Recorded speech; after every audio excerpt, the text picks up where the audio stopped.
My trip today takes me to the Salzgitter mining region.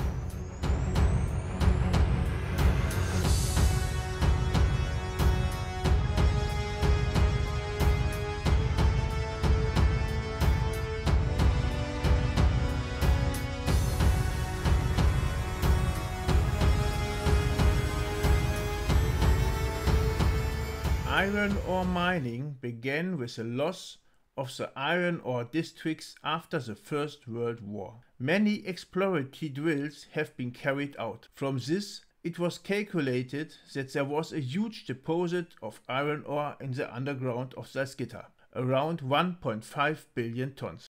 However, large-scale industrial smelting of the ores was initially out of the question due to the high proportion of silica ores. My first point of interest for today is the cable car mountain in Längede.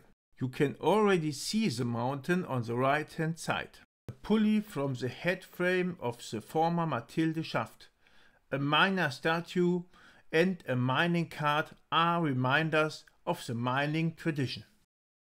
The cable car mountain is 62.7 meters high.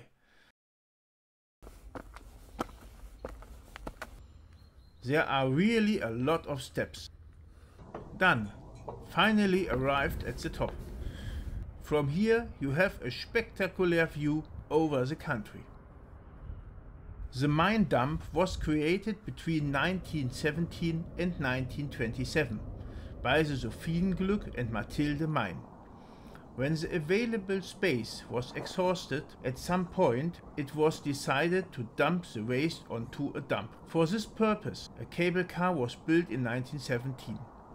The spoil was loaded into open cast mine in Loren, pulled up the mountain by cable car and automatically dumped at the top. 55 million tons of mineable iron ore were mined in open cast mines and via the Anna and Mathilde underground mines. Next we go to the former shaft site of the Mathilde mine. 1963. The iron mine Mathilde was flooded with 500,000 cubic meters of muddy water after a sedimentation pond had broken its ground and the tunnels between the 60 and 100 meter levels. Out of 129 workers, 79 escaped during the first few hours. At first, there seemed to be no hope for the remaining 50 miners. Several discussions regarding possible rescue positions within the mine and the successful rescue of miners gave rise to a sequence of dramatic and technically challenging rescue missions with an unseen worldwide media coverage. At least 11 miners were rescued from the collapsed mine after surviving for 14 days, an event that later became known as the Wunder von Längede. All in all, 29 men died in the disaster. In 1934, a process was developed that made it possible to smelt ores containing silic acid alone. This supported the German Reich's self-sufficiency efforts, and the economy's high demand for steel made the rich iron ore deposits in the Salzgitter underground interesting for large-scale industrial use, and the Reichswerke Aktiengesellschaft für Erzbergbau und Eisenhütten Hermann Göring was founded in 1937. At the outbreak of the Second World War, around 10% of all ores mined in the German Empire were already mined in the Salzgitter area. The following years, until the end of the Second World War, were characterized by the war economy for the steelworks. In order to largely maintain production despite the increasing shortage of German workers, the company also employed prisoners of war and forced labors. The steelworks was located directly on the outskirts of Hallendorf. I'm now driving towards Hallendorf. On the left side of the street you can see the steelworks. On the right, agriculture, land and forest. Several camps for prisoners of the war and forced laborers were built on the right edge of the forest. I'm now walking to Westerholz War Cemetery in Hallendorf. 875 victims of the Second World War are buried there in individual tombs. Those several hundred murdered people from 11 countries of the conquered Europe, victims of Drütte, Salzgitter Bad and Wartenstedt concentration camps, and from the special Gestapo work education camp 21, so-called Sonderlager 21. Apart from those victims, the cemetery became the final place of rest for several dozen forced laborers of the Third Reich arms industry located in the area of Salzgitter. Next step will be the forest where Work Education Camp 21 were located. Special Camp number 21 was the worst labor camp in Salzgitter and its surroundings. Purpose was to suppress any sort of resistance, which in several hundred cases was done by murdering the prisoners.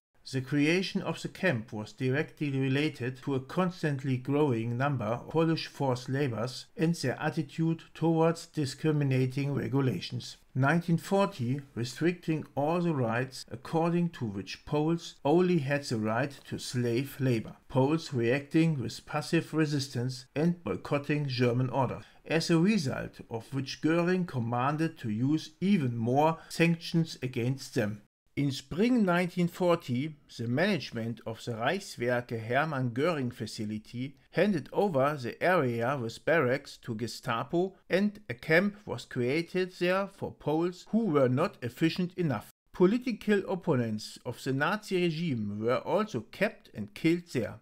1941, Himmler included them in the SS system for repression and crime as Arbeitserziehungslager, work education camps. In 1942, it was extended by a section for women. The camp was prepared to accept 400 prisoners. However, in 1943, 1,800 men were kept there, plus 600 women. Because of the SS murderous system, until 1945, 28,000 men and 7,000 women from all over Europe were kept in the camp. Even 12-year-old children were imprisoned there, and the oldest prisoner was 80 years of age. My research has shown that this must have been the remains for the former Camp B for women, which was destroyed by Allied air raids in 1945. There's no way to get to the men's camp, Camp A, here in summer. Therefore, I will return again in winter time. After a short break, I set off from the same hiking car park to the 220 kV substation in Hallendorf, which was side by side to Camp 21 and was needed for the steelworks. Directly next to the substation, there was a high voltage test facility at the Technical University of Braunschweig from 1925 to 1975, where Professor Erwin Marx developed the arc converter.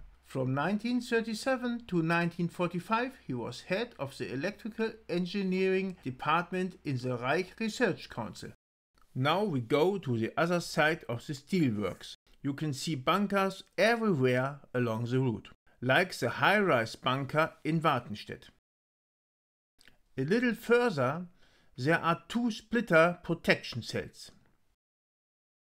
The twin bunkers are well hidden just off a busy road, as you can see here, well camouflaged under hills in an otherwise open field on my left. The twin bunkers are not bunkers in the strictest sense, but rather air raid shelter trenches. The trek across the field is worth it, because the bunkers lie there as if in a deep sleep.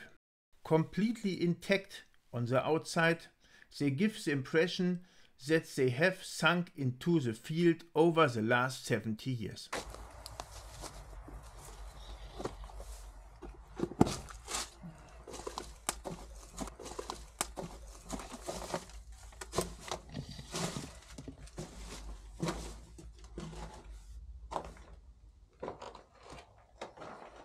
Apparently, No attempt was ever made to blow up the relic from the past. Too close the location at the former Hermann Göring factory site.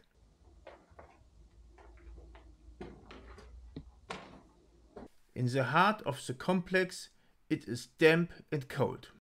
After 70 years, the bunkers are in a remarkable good condition. It's hard to imagine that people once hid here in the narrow corridors from Allied air raids.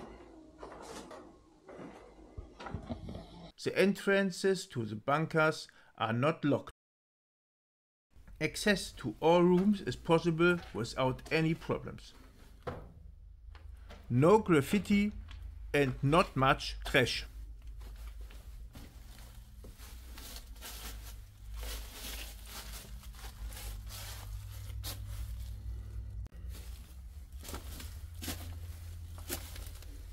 Now quickly get out again and go to the second bunker. But be quiet. Can you also hear the approaching sound of the engine? Yes, I can already see the farmer heading my way. So plan change. Now it's time to pack up your things and quickly disappear across the stubble field.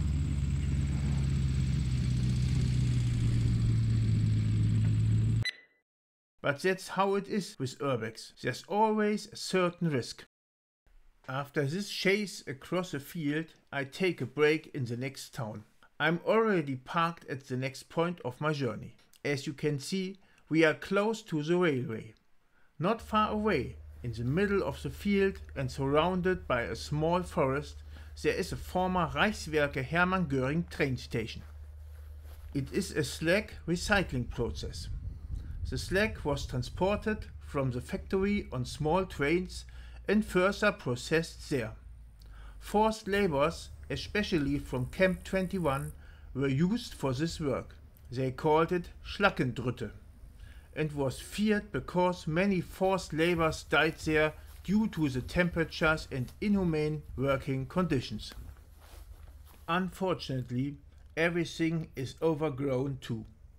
In the distance you can already see the next and last point of my urbex tour today, the former Drütte Hospital, today the headquarters of the steel company.